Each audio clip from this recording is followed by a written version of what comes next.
Você já ouviu falar em linfócitos B? Como a maioria das células que circula pelo sangue, o processo de desenvolvimento dos linfócitos B inicia-se na medula óssea, onde as células tronco hematopoéticas dão origem a diferentes linhagens celulares.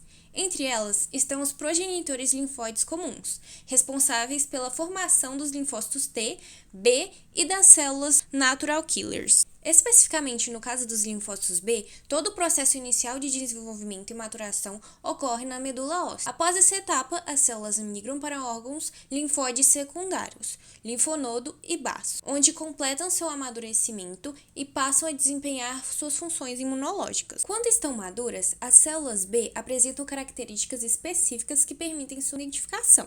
Entre elas, destaca-se a expressão do receptor de célula B, reconhecido como BCR, o que as diferencia dos linfócitos T, que apresentam outro receptor de membrana, os TCRs. Além de atuar no reconhecimento de antígenos, esse receptor está diretamente relacionado à principal função dessa célula, a produção de anticorpos, também chamados de imunoglobulinas. Mas qual seria a função dessas imunoglobulinas? Os linfócitos B, com essas imunoglobulinas ou anticorpos, desempenham um papel fundamental na defesa contra os patógenos. Quando algo que é visto como inimigo do corpo, que iremos chamar agora de antígenos, se liga aos receptores das células B, elas entram em processo de proliferação. Uma célula dá origem a milhares de clones seus. Na diferenciação, originam-se os plasmócitos.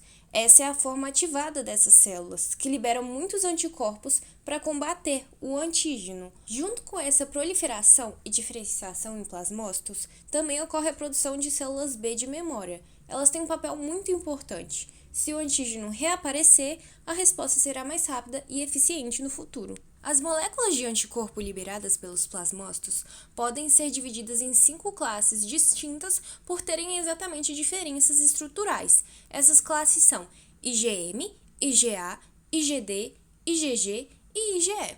Cada uma tem um papel importante. Elas atuam em diferentes contextos e microambientes espalhados pelo corpo.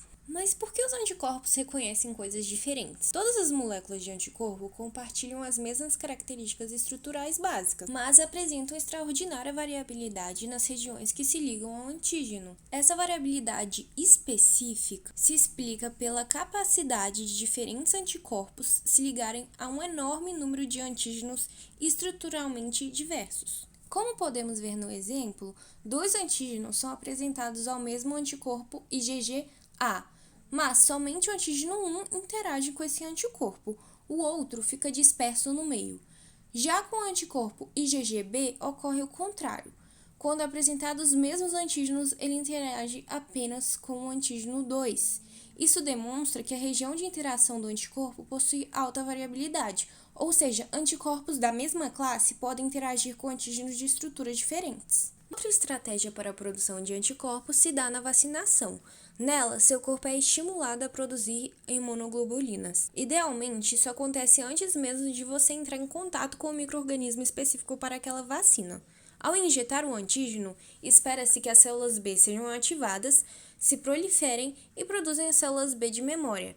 Quando essas células entram em contato com o patógeno causador da doença, reconhecem aquele antígeno apresentado pela vacinação e então produzem uma resposta efetiva e rápida contra o patógeno. Era isso que tínhamos para falar sobre linfócitos B. Até mais!